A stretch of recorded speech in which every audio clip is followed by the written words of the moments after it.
Bien amigos, volvemos en la noticia al día y ahora vamos a tener una entrevista con el internacionalista Juan Belit para abordar la situación que se vive en el Medio Oriente.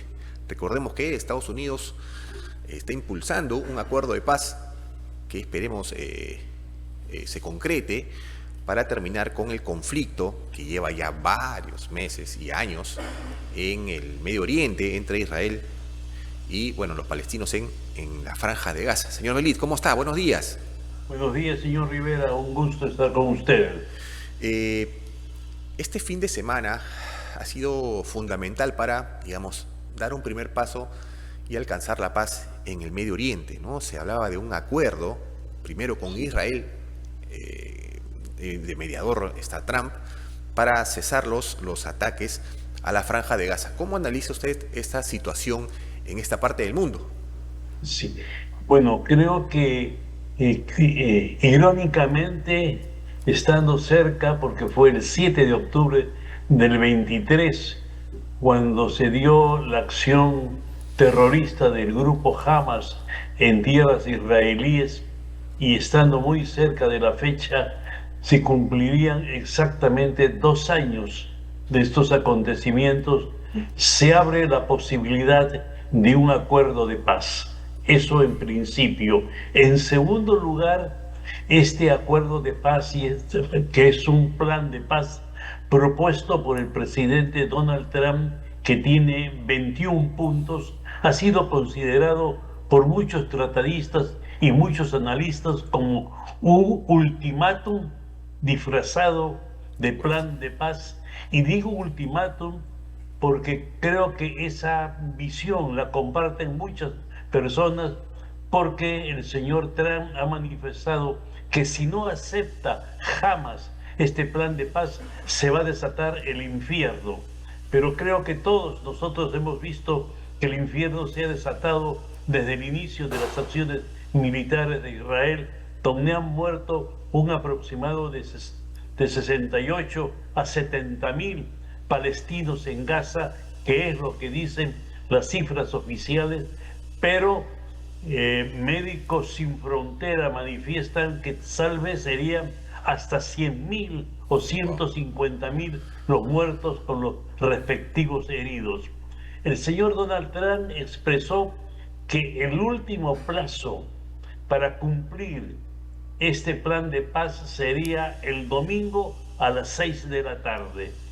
Evidentemente no se cumplió, no se aceptó, y se ha dado un nuevo proceso de negociación que en estos momentos se está desarrollando en Egipto. Hamas con Israel y Estados Unidos como observador.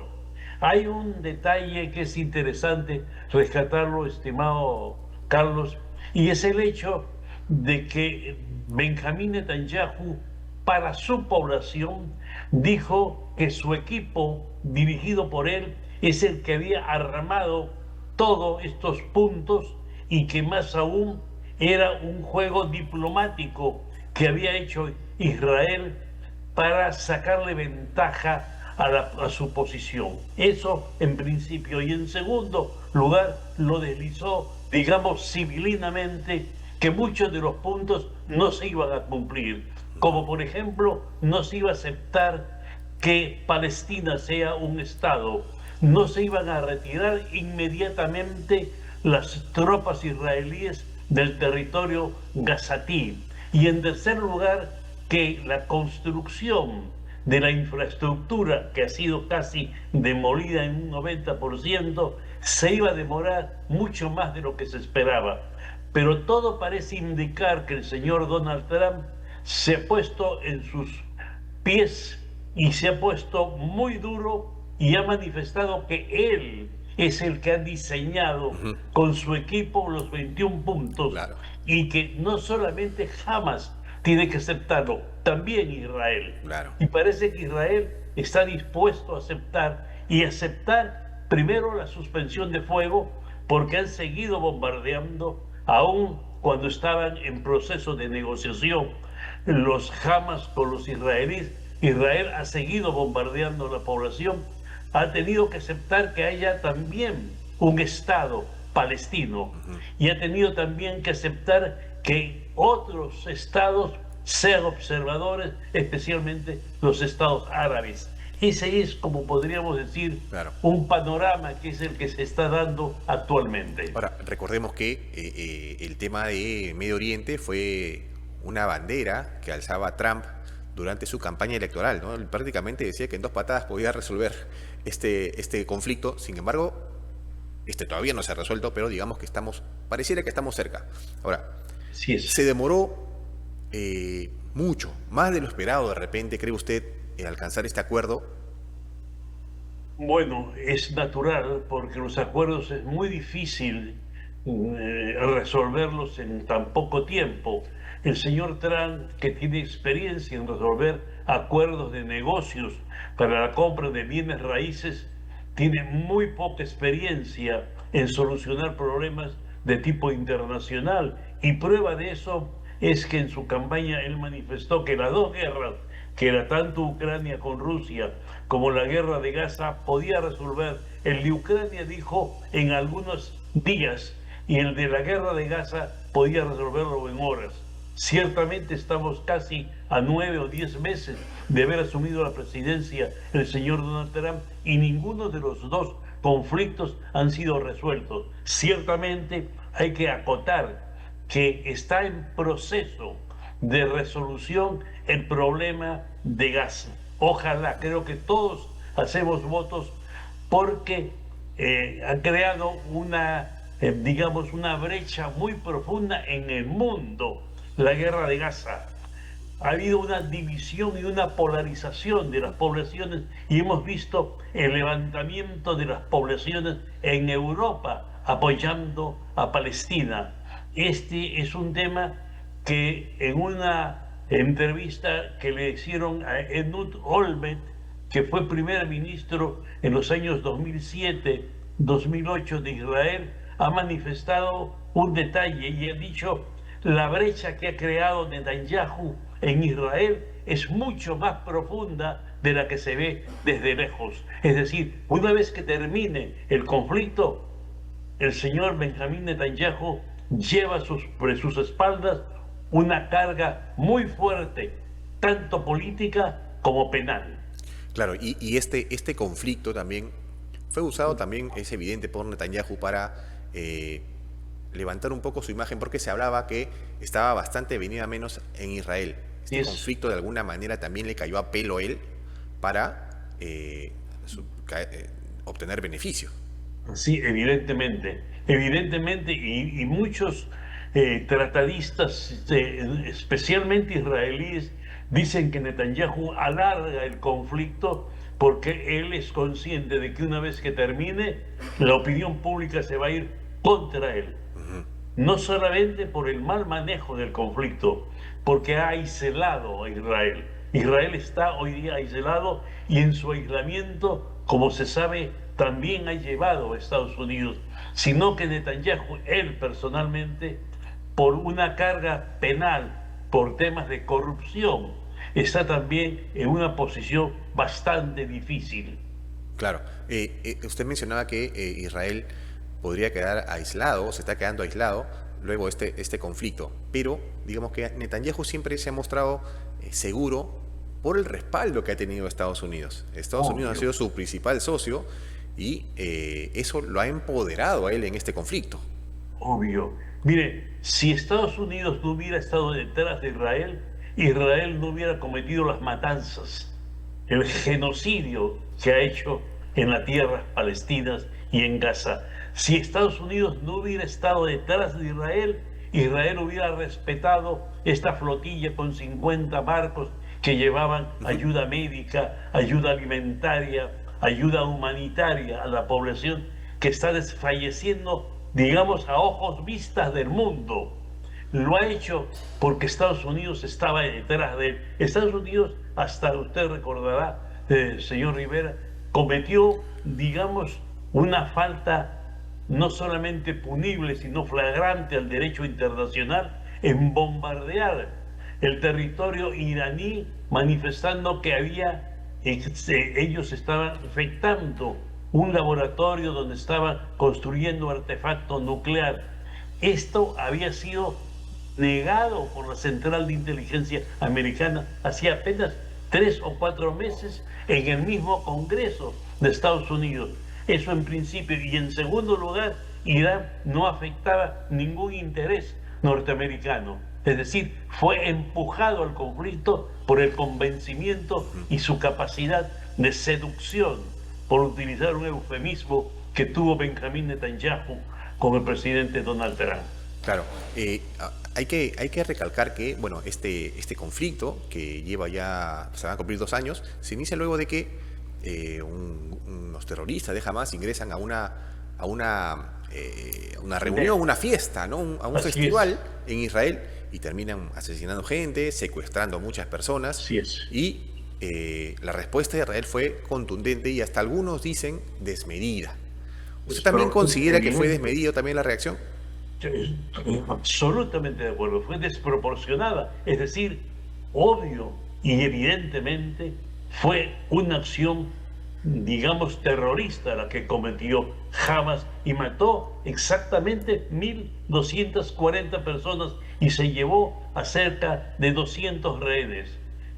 En respuesta a eso, destruyó 95% de la infraestructura de Gaza y mató a 80.000 personas.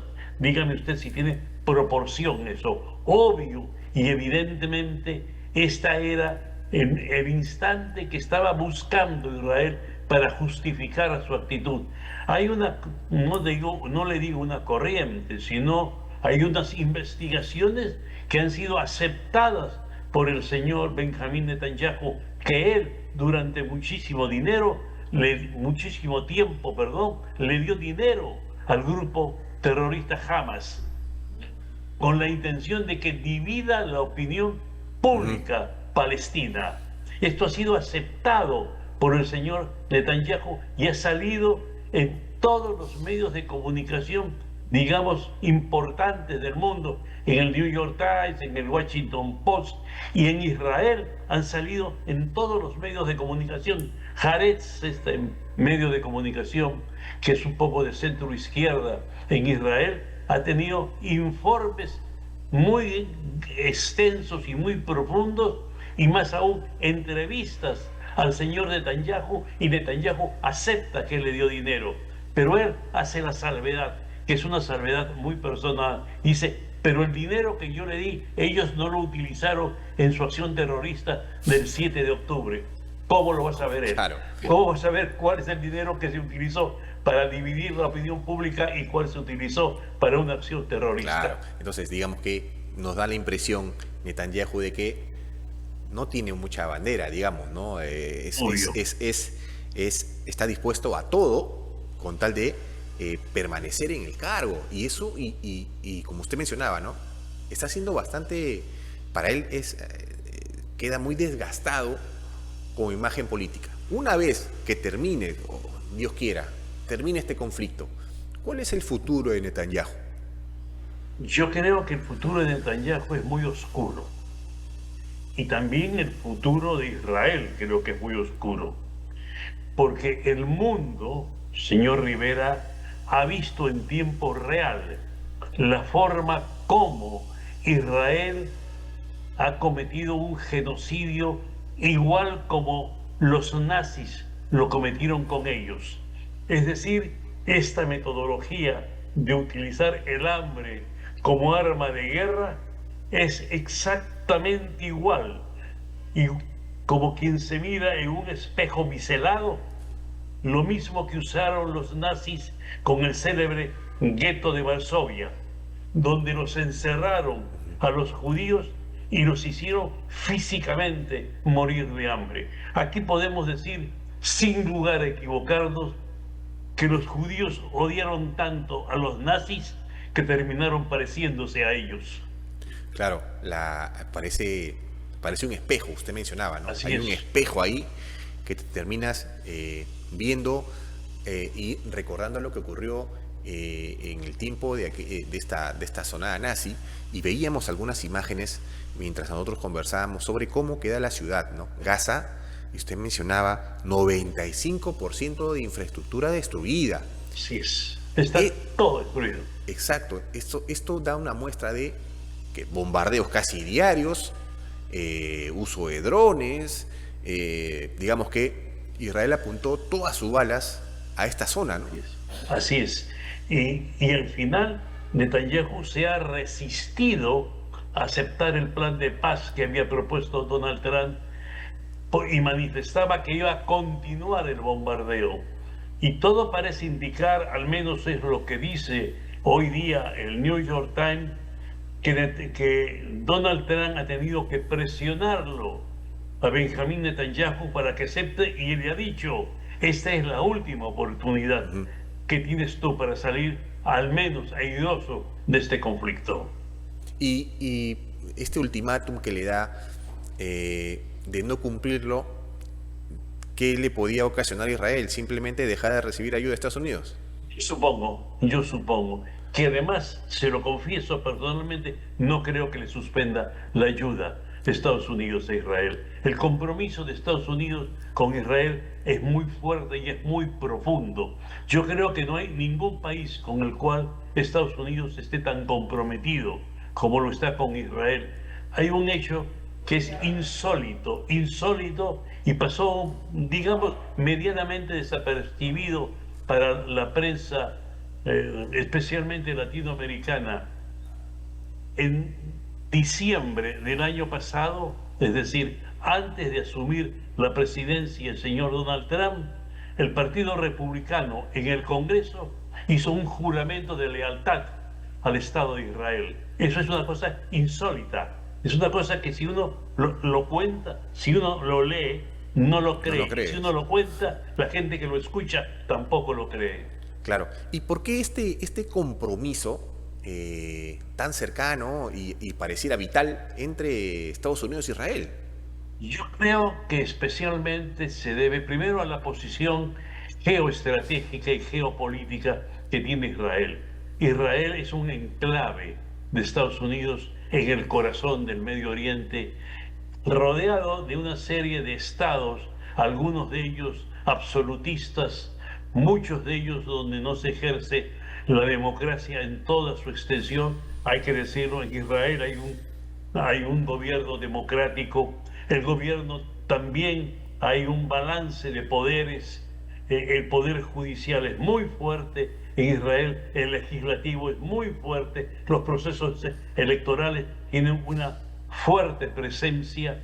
También está el hecho de que Israel, al estar en el corazón del Medio Oriente, tiene fronteras con varios países, tiene frontera con Jordania, tiene frontera con el Líbano, tiene frontera con Egipto y sirve de estabilizador de la zona, en una zona que es altamente convulsionada, que es una zona muy inestable, eso en principio. Y en segundo lugar, que uno no sabe, se lo confieso, y ponerlo en segundo o en primer lugar, es el lobby israelí que hay en Estados Unidos.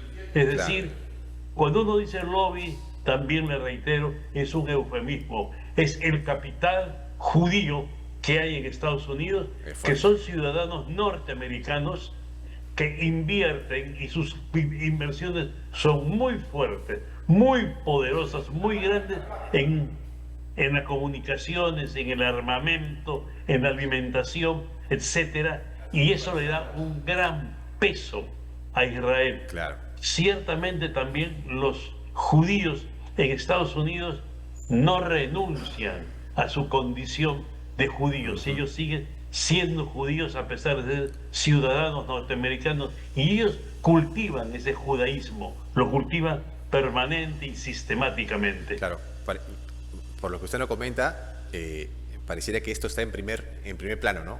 Digamos, está sobre cualquier otra circunstancia, ¿no? Es evidente que va por un tema económico y se nota la inversión en Estados Unidos de la comunidad judía es importante y por ahí pareciera que va el tema. Ahora, usted mencionaba que este acuerdo, entre comillas, pareciera más un ultimátum, ¿no? El ultimátum también va directamente a Hamás y usted hacía una mención de unas declaraciones de Trump el día de ayer que amenazaba con desatar un infierno si Así no es. acepta la paz. ¿Esto qué nos lleva a pensar si se cumple el plazo? Imagino que debe ser durante esta semana. ¿Qué se viene si es que no acepta? ¿Qué más hay que atacar? ¿Sabe qué es lo que yo puedo creer? Desde un punto de vista de estrategia militar, es darle manga ancha, es darle todas las posibilidades a Israel para que ataque con todo lo que tiene a Palestina. Y no hay que olvidar que Palestina es un país indefenso. Quien defiende Palestina es Hamas, que es un grupo que era terrorista hace 2 años, pero después en el curso de los acontecimientos podemos nosotros admitir que es el único grupo que está defendiendo a Palestina, porque Palestina, al no ser Estado, no tiene ejército. Entonces está absolutamente indefenso frente a un país como es Israel, que es una potencia militar, porque la producción de armamento que tiene Israel es de primer nivel y de alta calidad. Esto enfrentado con un país que no tiene armas, obviamente la asimetría es evidente y lo que el ultimátum del señor Donald Trump está en eso. Es decir, si ustedes jamás no aceptan esto, entonces va a ser ya lo que quiera. Yo supongo que entrará por tierra, destruirá la ciudad, arrinconará a la población, la deportará a la población y a la que queda la eliminará. O tal vez utilizando la misma metodología que hizo Estados Unidos con los indígenas, los arrinconará en campamentos donde los tendrá ahí Claro. limitadas en sus Ahora, posibilidades. hay un tema que a mí me ha llamado mucho la atención y es el tema de la destrucción de la zona, 95%. ¿Hay algún análisis, un estudio de cuántos años puede demorar una reconstrucción de toda esta ciudad? Sí, dicen, hay una opinión de algunos tratadistas que yo no sé todavía cuánto sea el valor científico que tenga, el valor técnico que tenga, porque todavía es muy reciente. Duraría más o menos entre 10 a 15 años. Reconstrucción total. Reconstrucción total, que nosotros nos planteamos una segunda pregunta: ¿quién haría la reconstrucción? Claro. Unas corrientes de opinión dicen que serían las empresas de construcción norteamericanas, en la misma medida que lo hicieron durante la invasión a Irak contra Saddam Hussein, que se destruyó, digamos, un 35% de la población, donde murió casi 800.000 personas, y fueron las empresas norteamericanas las que reconstruyeron la infraestructura. Y este era lo que podríamos llamar un argumento mercantilista que tenía Estados Unidos cuando ingresó en el conflicto con Irak. Claro. Hoy día nosotros sabemos que cuando se le acusaba al señor Saddam Hussein de tener grandes laboratorios de material químico, de material biológico, de los inicios de un proyecto nuclear, no tenía nada de eso. Claro, Y es verdad. tal vez el único argumento fue destruirlo para encargarse de reconstruirlo, en el evidente caso de que Irak es un país muy rico, porque es una fuente de petróleo y es uno de los países petroleros más ricos del mundo. Claro, ahora, y para hacer ya casi un cierre de entrevista, la posibilidad de alcanzar un acuerdo de paz ha demorado bastante, es un ultimátum, pero digamos, ¿cómo queda? Es más una reflexión, ¿no? ¿Cómo queda el planeta o la civilización después de esto? Yo creo que, digamos, la humanidad está quedando tan absorta como quedó después de 1945, cuando se liberaron los campos de concentración nazis, Auschwitz, Dachau, Treblinka, etc. Y nos enfrentamos al horror de la época. Yo creo que ahora lo hemos visto por razones tecnológicas en tiempo real y la humanidad también se pregunta cuáles fueron los avances que se dieron después de la Segunda Guerra, qué se aprendió después de la Segunda Guerra Mundial y por qué es que en estos casos se ha dado una situación especialmente singular de los hechos. Ha sido las poblaciones civiles las que han salido a la calle a pedir humanidad a un Estado y todos los demás estados se quedaron en silencio. Claro. Pareciera que no hemos aprendido nada, ¿no? Exactamente, exactamente. Parece que estuviéramos exactamente igual como se estuvo en 1940, 41, cuando los nazis era una máquina de guerra que destruía todo a su paso, que tomaron Polonia, anteriormente había sido los Sudetes en el 37, en el 39 Polonia, y luego vino Noruega, Holanda, Francia, etcétera, hasta que enteraron, usted que ha leído sobre la Segunda Guerra Mundial, entraron a la Unión Soviética y empezaron como una máquina aplanadora hasta que llegaron a Stalingrado. Y Stalingrado, que a veces no se le ha dado la importancia, verdaderamente en Stalingrado se pierde la Segunda Guerra Mundial para los alemanes, porque ahí les pusieron un alto y ahí le enseñaron al mundo que este ejército, que era imposible de derrotarlo, que era invencible para los esquemas militares, había sido derrotado por un ejército casi de guerrilleros. Sí, bueno, veremos pues si finalmente se concreta este acuerdo de paz en el Medio Oriente y puede vivir esta zona nuevamente a vivir en paz. Señor Belit, queremos agradecer la entrevista. Muy amable, muchas gracias, señor Rivero. Bien, amigos, estuvo con nosotros el internacionalista Juan Belit, con quien hemos analizado un poco la situación que se vive en el Medio Oriente, ¿no? Hay un acuerdo de paz en marcha entre Estados Unidos, Hamas e Israel para ponerle fin al conflicto que ya lleva 2 años. Estamos a punto de cumplir 2 años.